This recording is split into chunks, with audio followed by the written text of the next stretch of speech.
Son las 10:13 de la mañana, estamos en directo en Buenos Días por Street. Le damos la bienvenida a Gonzalo Cañete. Gonzalo, amigo de la casa, analista de mercados, con muchísima información y muy pendiente de todo lo que ocurre en este país, en la bolsa y también a nivel geopolítico. ¿Cómo estás, Gonzalo? Muchísimas gracias por atendernos hoy. ¿Cómo te encuentras? Pues estoy encantado y excitado de estar aquí, ¿no? Con todo lo que está pasando, pues hacía ya falta venir una vez más a Comercio TV a contar a la audiencia cómo está el panorama. Qué bien, y estamos esperando por ti porque sí, hay muchos cambios en el mercado de valores, incluso ya se está hablando de una recesión que fue tocado el día de ayer, ese punto donde ya se pasa más del 10%, y justamente de esto y más queremos hablar contigo en esta mañana. ¿Qué te parece? Pues deseando que empecemos a sacar los detalles, ¿eh? Porque aquí No, detalles cosas de aquí. Hay mucha tela que hay mucha cortar, tela que cortar. Gonzalo. Claro, vamos. Bueno, voy a empezar con esas declaraciones que dio ayer el presidente de Estados Unidos, Donald Trump, que dijo: no voy a ceder en absoluto, nos han estafado durante años y no nos van a estafar más, habrá algunas perturbaciones, pero no van a durar mucho. Bueno, sin duda una contundente declaración de intenciones de Donald Trump. ¿El mercado no interesa a Trump de momento? ¿Esto es una estrategia o es una convicción absoluta de que él está en lo correcto? Bueno, puede ser las dos cosas. Nos lo muestra como una convicción, pero podría ser también una estrategia. Incluso más importante que lo que dijo ayer. El domingo pasado, cuando tuvo la entrevista con Fox News, le preguntaron precisamente sobre las caídas en bolsa que ya empezaron la semana pasada y hizo unas declaraciones que me parecieron reveladoras, dando una pista muy clara, sabiendo leer entre líneas, sobre todo para los que seguimos de cerca lo que va haciendo, ¿no? Sus movimientos. Y es que dijo, la economía china planifica a 100 años y nosotros miramos trimestre a trimestre. Por lo tanto, básicamente, lo que nos da a entender es como dejemos de mirar lo que está pasando ahora, porque lo que viene es mucho más gordo y mucho más grande que las correcciones que pueda tener Wall Street. Claro, aquí está la cuestión. ¿Nos fiamos de sus palabras y confiamos en que tiene un plan o empezamos a tomarnos en serio? Porque lo habéis dicho vosotros ahora, las correcciones que están teniendo los futuros, por ejemplo, especialmente el SP 500, Nasdaq, a la cabeza también, nos están dejando, ya empiezan a dar miedo, porque empezaron la semana pasada, pero estamos viendo que están perdiendo los soportes tendenciales que traíamos desde inicios de arranques de año, finales del año pasado, y ahora es cuando empieza a preocupar un poco. Pero yo tengo cierto optimismo, sobre todo porque nos están mencionando la bolsa china como alternativa. Fíjate que habrían portada muchos blogs estadounidenses, ¿no? Precisamente con esto y medios financieros, ¿no? Diciendo que se busca, creo que era Reuters los que mencionaban esta mañana, que el inversor paradójicamente podía ver la bolsa china ahora como una alternativa a la bolsa estadounidense. Todo esto son tonterías, básicamente porque efectivamente ha subido la bolsa china. He medido en el reporte que he hecho esta mañana, he medido toda la subida que llevamos en la bolsa china, es casi un 25% desde el arranque del año, muy buena, y un 4 y pico por ciento esta semana. ¿Qué ocurre? Bueno, el último día. ¿Qué ocurre? Hablando del Hansen, por cierto, la bolsa de Hong Kong que ha superado a la de Shanghái en capitalización de mercado. Están recuperando, no están subiendo. Eso que le quede claro a la audiencia que nos escucha. ¿Las bolsas chinas Ujú. suben? Sí, claro que suben, pero están recuperando porque todavía están por debajo de los niveles de 2021. Es decir, que si un inversor metió dinero en la bolsa china en el año 2020, ahora mismo lo que está es viendo a ver si consigue recuperar las pérdidas que experimentó en 2021. Entonces, es positivo, por supuesto, pero no significa que ni la bolsa china, ni mucho menos la europea, que está enganchada, y ahora imagino que querréis empezar a desgranar cada punto de estos, pero la bolsa europea sigue arriba, se mantiene por una promesa de un retorno a un gasto increíble, o sea, una expansión fiscal increíble que quiere hacer Europa, 800.000 millones de gasto. El problema, industria bélica, es decir, gasto militar. Y esto ya ha Ujú. ocurrido en Europa. No nos olvidemos de qué pasó en Europa cuando la economía se rescata, Alemania en crisis, como ya Ajá. pasó, y se rescata la economía con una expansión del gasto militar. Y esto se le ocurrió al señor del bigote y terminó muy mal. Entonces, no nos olvidemos de la historia. Ujú. Claro, claro, a Gonzalo. Y de hecho, mira, hablando propiamente de la economía aquí en los Estados Unidos, para Trump, este proceso que está sucediendo en este momento simplemente es un proceso de transición. Para Scott Bessent dice que es una desintoxicación. Ahora, algunas personas cuando están ahí haciendo línea en el supermercado, ya ellos están hablando de una recesión. Scott Bessent dice que no, ¿verdad? Pero ¿cómo tú defines la situación actual de la economía aquí en los Estados Unidos? ¿Es realmente exagerado hablar de una recesión en este momento? Lo es, creo que lo es, sin duda, sencillamente por una cuestión. Si tocamos como referencia, yo estoy en Reino Unido, no Ujú. tengo la percepción que puede tener el ciudadano medio en Estados Unidos. Sí es cierto que creo que en los últimos años, no ahora, no es Trump, esto no es culpa de Trump. Los últimos años hemos percibido un aumento del coste de vida y una disminución de los servicios interesante. Es decir, tenemos peor calidad en los servicios que recibimos y tenemos un mayor coste en los mismos servicios, en Ujú. la vivienda, en otro tipo de factores. Ahora, si nos basamos en los hechos que conocemos o los datos que conocemos, hay varios puntos que esta mañana con una intervención que tenía también con los compañeros de Bloomberg, he hecho un mapa de ideas y he dicho, esto lo tenemos que traer a Comercio TV, porque he sintetizado básicamente todo eso y he aprovechado para hacerlo en un mapa mental. Varios puntos. Lo primero, la economía estadounidense es la que crece más rápido del G7. Eso es un hecho. Crece más rápido que Ujú. Francia, crece más rápido que Inglaterra, crece más rápido que Alemania. Por lo tanto, estamos hablando de recesión en Estados Unidos, que es la única probablemente que no está en recesión. La que está en recesión es Alemania. 2 años consecutivos en contracción. Pero hemos visto al presidente del Banco Central de Francia y al de Alemania criticar la política económica de Estados Unidos y diciendo que era, creo que las palabras textuales que ha utilizado el presidente del Banco Central de Alemania, el Bundesbank, ha sido que era de película de terror. Pero dices, bueno, de película de terror es la situación de la economía alemana, más bien.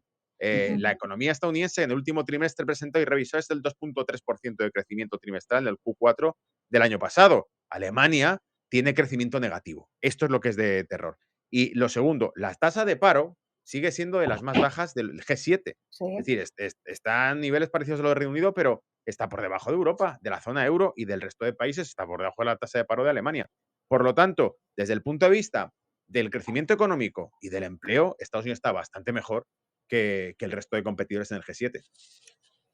Claro, pero bueno, ahí también yo querría preguntarte o te añado si al final esto es una cuestión de comparación, ¿no? Porque que también tenemos que comparar cómo es la situación aquí, porque compararse con Europa no sé si es un error, dado de cómo está Europa en este momento también, ¿no?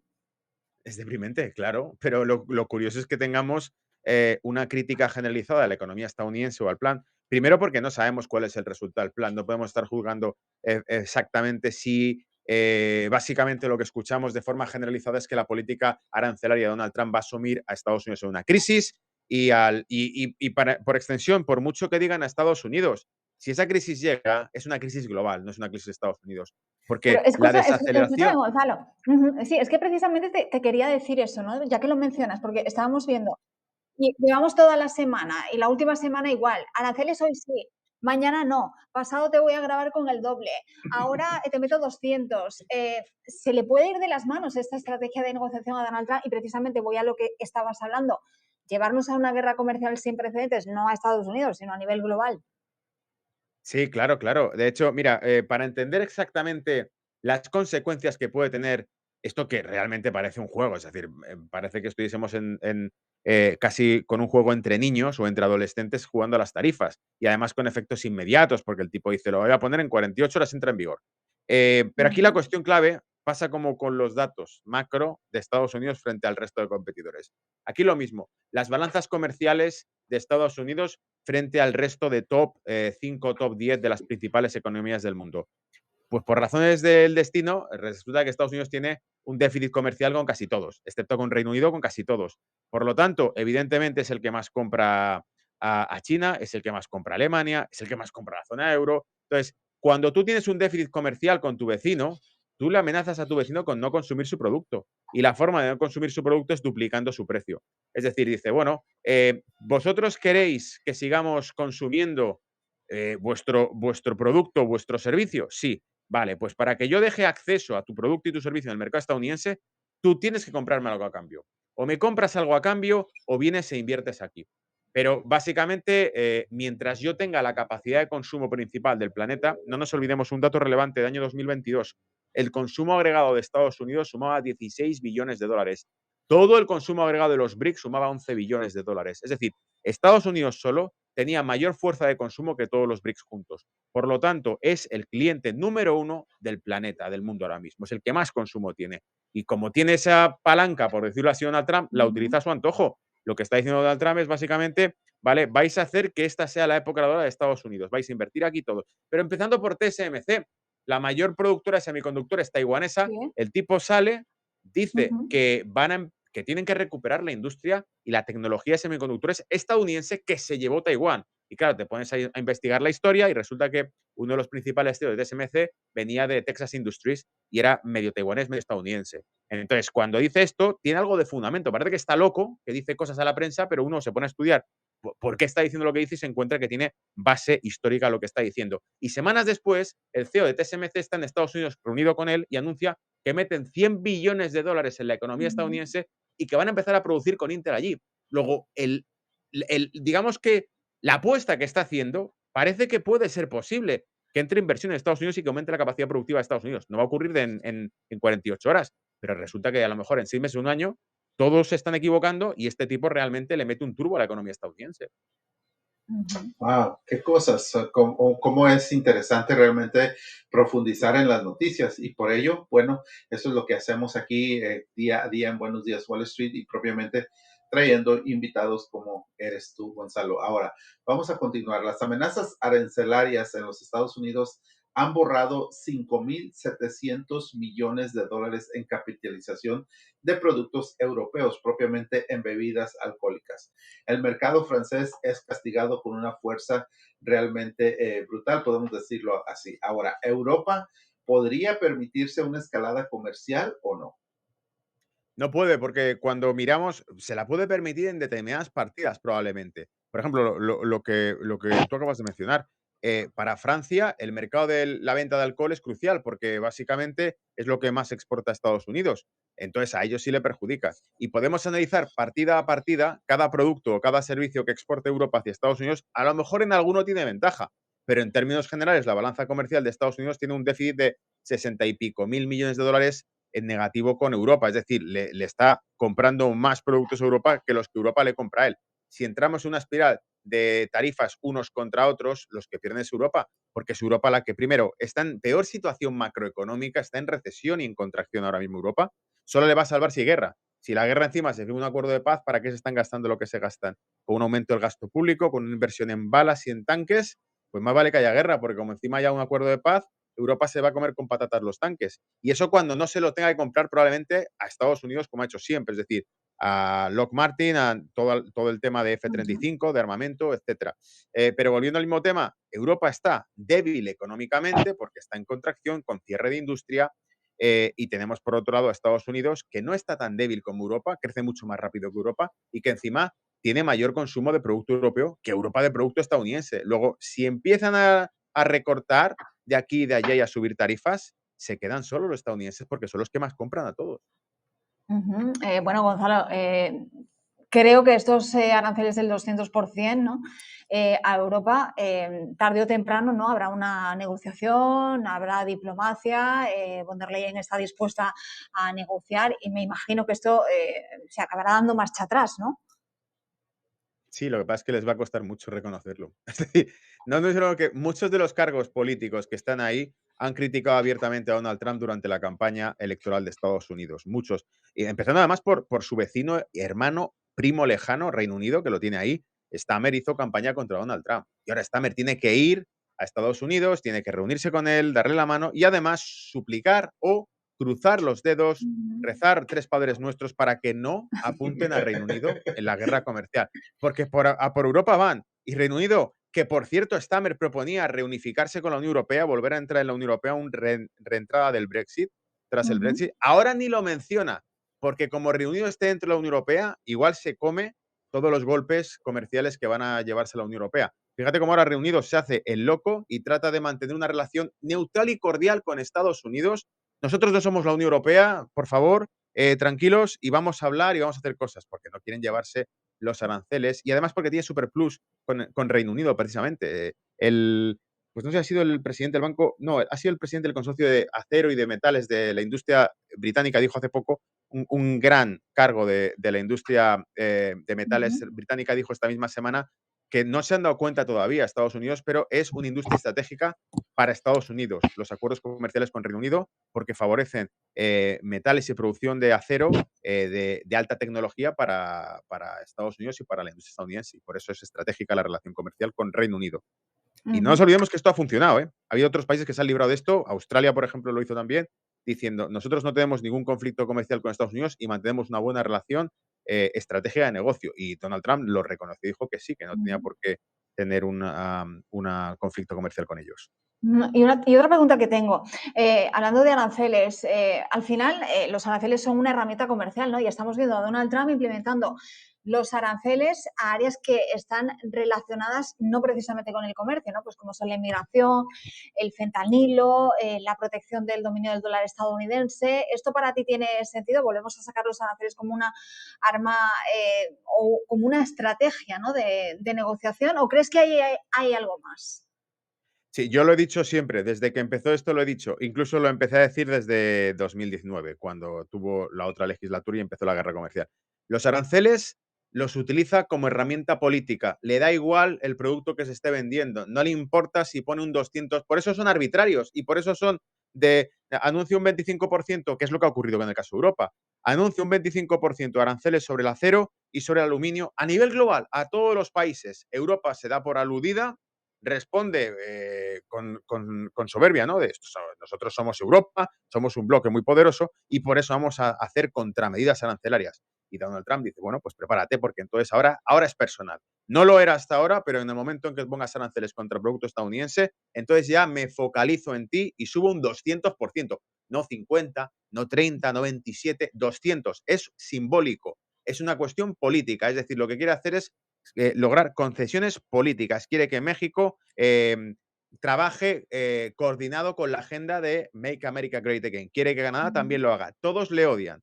Toda la clase política y toda la élite política le odia. Ahora bien, ahora están viendo que el tipo va en serio. La élite política europea le odia. Si le mete un arancel del 200% a Europa, vamos a tener a la élite política estadounidense sonriendo y dando palmaditas, siendo la mejor amiga de Donald Trump. Qué buen punto, Gonzalo. Ahora, volviendo aquí, bueno, siguiendo con esto de los mercados en los Estados Unidos, ¿hacia dónde tú ves que estamos yendo en este momento? Porque la volatilidad parece que ha llegado para quedarse, a no ser que tengas alguna opinión diferente. ¿Crees que el mal momento de las compañías tecnológicas, como son las siete magníficas, también es su peor momento en estos días? ¿O qué es lo que tú tienes en tu opinión?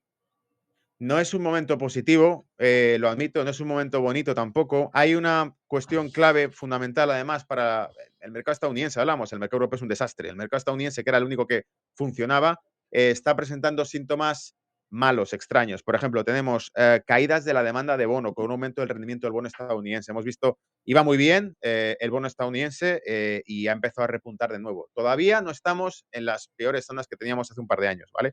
Venimos de un bono a 2 años que cotizaba al 5%, estamos en el 3 y pico, subiendo hacia el 4 otra vez.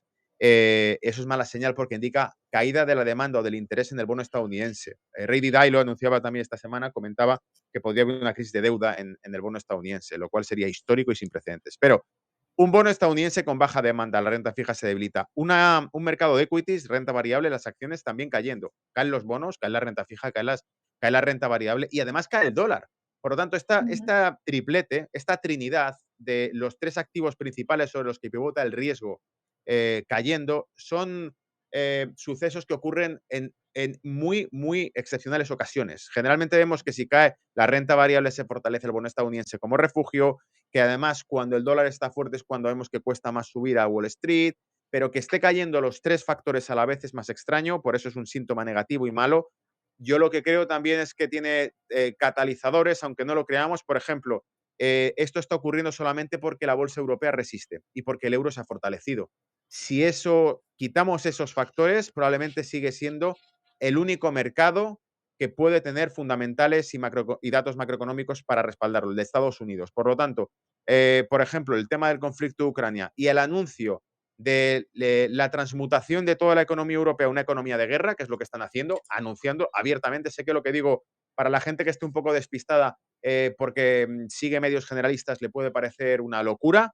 Es la realidad. Se debate en el Bundestag en Alemania, hemos visto hace un par de horas quizá, al Partido Verde alemán, que era uno de los escollos que había, votando a favor de romper las reglas fiscales que tradicionalmente Alemania ha mantenido desde la Segunda Guerra Mundial para incrementar la deuda e incrementar el déficit.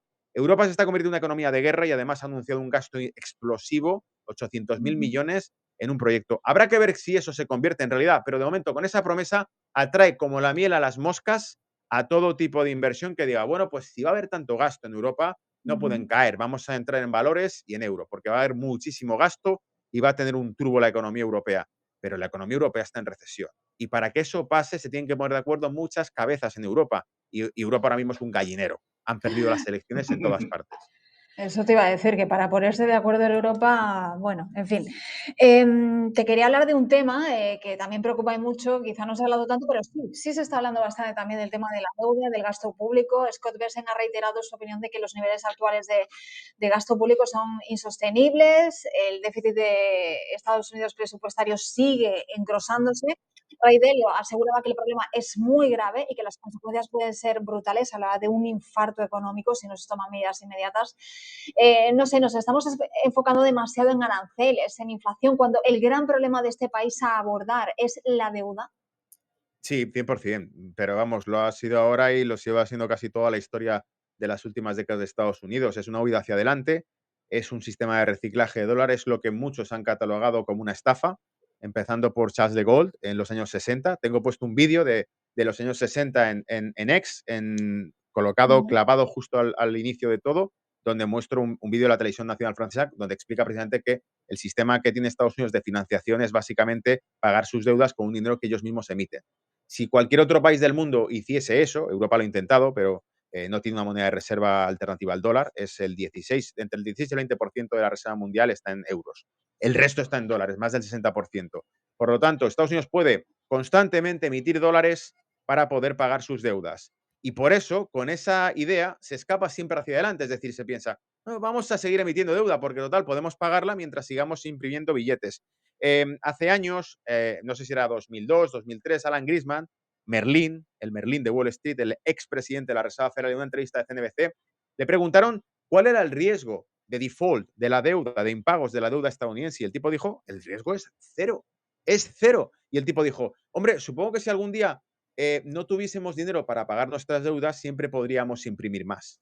Pero claro, eso solamente es viable mientras el sistema de reciclaje de dólares funcione. Es decir, mientras Estados Unidos pueda seguir emitiendo dinero que luego reabsorbe el tesoro estadounidense y se refinancia a sí mismo. Si en algún momento ese sistema deja de funcionar porque la demanda global de dólares empieza a disminuir o a debilitarse, cosa que China tiene en el radar desde el primer día, es decir, China sabe que tiene que librarse del dólar, y cuando digo China hablo de todos los demás socios de China, incluido Rusia. Rusia lo ha dicho abiertamente, Putin lo ha dicho abiertamente desde hace ya 2020, 2021, incluso antes. El dólar es un factor de riesgo para muchas economías emergentes. Por lo tanto, si consiguen buscar una alternativa al dólar y el dólar empieza a demandarse menos, puede ser un ataque contra la deuda estadounidense. Y hay un evento más que además hice un vídeo especial comentando eso. Hace unos meses hubo una subasta de deuda china dolarizada a través de un tercer país que era Arabia Saudita y colocaron la deuda, y era una emisión corta, pequeña, de 2 billones, creo que era de dólares, no, 200.000 millones de dólares o algo así. Colocaron la deuda con una tasa de interés muy parecida a la tasa de interés referencial del tesoro estadounidense. Eso es un privilegio que muchos países, incluso en Europa, no han conseguido hacer. Si China es capaz de emitir deuda suya en bonos suyos en dólares y a una tasa de interés parecida a la del bono estadounidense, está compitiendo, de hecho, con el tesoro estadounidense. Y puede hacer que entonces toda la liquidez que Estados Unidos imprime y asume que se la va a quedar a él, se la empieza a quitar otro y aumentar la prima de deuda del bono estadounidense, que ahora tiene un competidor que absorbe dólares en el mercado mundial. Si eso ocurriese, llevan a un jaque mate al sistema de reciclaje del dólar, y es uno de los escenarios que probablemente tenga en mente Ray Dalio cuando habla de esto. Del infarto económico. Eso es. Oye, en ese sentido, y hablando del tema de la deuda, estábamos leyendo y comentando hoy aquí que, bueno, que los recortes de Elon Musk habrían fracasado, ¿no? Porque el gasto de Estados Unidos alcanzó en febrero una nueva cifra récord de 603.000 millones de dólares. Y todas las políticas que está llevando a cabo, con recortes en el Departamento de Educación y en otros departamentos, están también generando bastante polémica.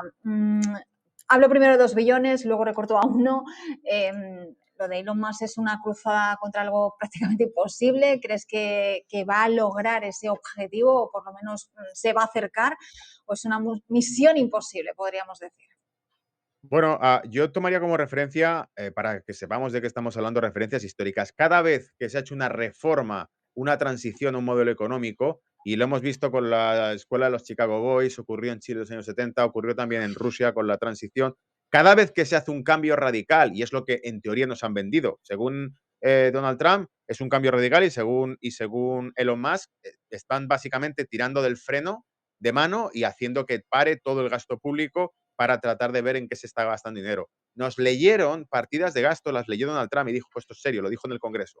Leyó cosas como 8 millones de dólares invertidos en generar ratones transgénero. Hemos visto que el USAID, la ayuda estadounidense internacional, estaba enfocada a financiar proyectos para transexuales en un pueblo perdido en África. Es decir, se estaban echando miles de millones a todas partes. Ahora están cortando eso porque congelaron los fondos del USAID. Si eso se para de golpe, la cuestión está en cuánto tarda en reflejarse estos recortes en las cifras generales presupuestarias de Estados Unidos. Lo que traemos es probablemente una velocidad crucero de un mastodonte gigantesco que es la economía estadounidense, y por mucho que estén frenando partidas, el peso de esa economía, vencimientos de pagos, etcétera, siguen circulando. Entonces, probablemente no lo pueden cortar de forma radical. Y como tú acabas de mencionar, Ana, también, este tipo de recortes van a llevar, que nadie se olvide, antes de que veamos la salida de ese túnel de deudas, si es que es posible, lo que vamos a ver, por supuesto, es mucho dolor. Porque cuando se hace este tipo de recortes, deja de circular dinero, se reduce, en términos reales, se reduce el tamaño de la economía, porque se gasta menos dinero.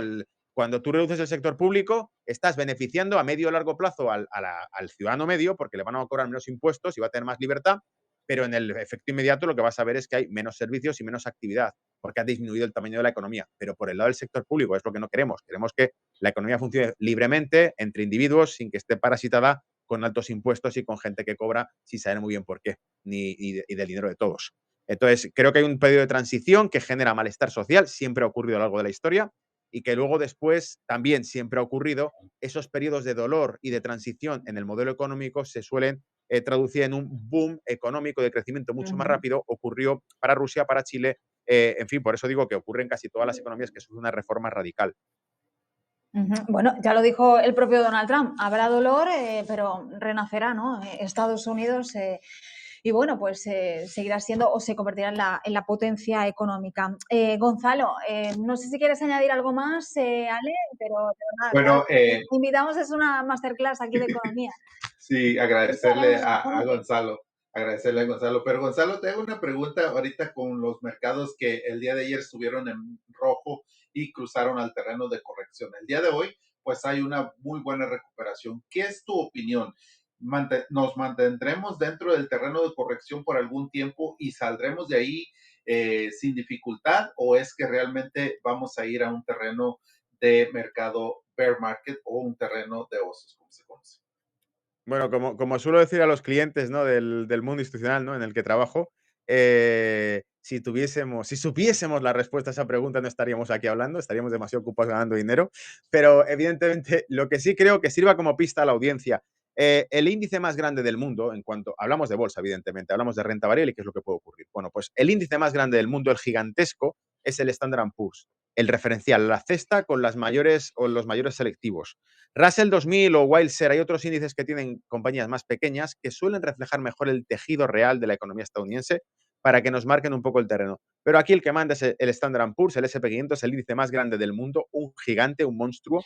Y si ese índice consiguiese recuperar los 5.600 puntos al cierre de semana, es decir, hoy, que veamos que el rebote que estamos teniendo le permite ir cerrando por encima de 5.600, quizá hay posibilidades de que la semana que viene tengamos una semana de recuperación. Pero si esta semana, este viernes, hoy, lo vemos que sigue cayendo, que no consigue tomar la recuperación, estamos empezando a perder niveles críticos que pueden marcar el fin de una tendencia alcista que llevaba meses. Por lo tanto, estamos empezando a entrar en niveles clave. Las caídas de hace un día, dos, todo lo que llevamos arrastrando eran preocupantes. Si pierde estos niveles y cierra la semana por debajo de 5.600, no pinta bien la cosa, no vamos a mentir. Bueno, además acaba de salir el dato de la confianza del consumidor y ha caído, mucho peor de lo esperado. O sea que, bueno, las cosas por aquí están así. Gonzalo, oye, un placer, te seguimos en tus redes sociales, en tu canal de YouTube, siempre dando muchísima información, siempre pues al día de lo que está pasando y, bueno, con todo tu conocimiento, pues también explicar, ¿no?, por qué suceden las cosas, qué antecedentes hay en todo y, en fin, bueno, pues es un placer, como digo, charlar contigo. Muchísimas El placer gracias. es mío. De verdad, te seguimos en Brújula de Mercados, en tus redes sociales y te esperamos por aquí dentro de poquito, porque como no dejan de pasar cosas, pues te volveremos a Sí, llamar cuando en breve. queráis. Cuando queráis. Muchas gracias por contar conmigo. Cuidaos. Gracias, Un Gonzalo, y abrazo. estaremos Hasta luego, Alejandro. Hasta pendientes. luego, Ana. Hasta luego. Cuídate mucho. Un placer, como siempre, Gonzalo Cañete. Síganlo porque tiene información de primera mano y además es que lo explica tan bien, ¿no? Que uno lo entiende así, rápido. Vamos a hacer una pausa, regresamos.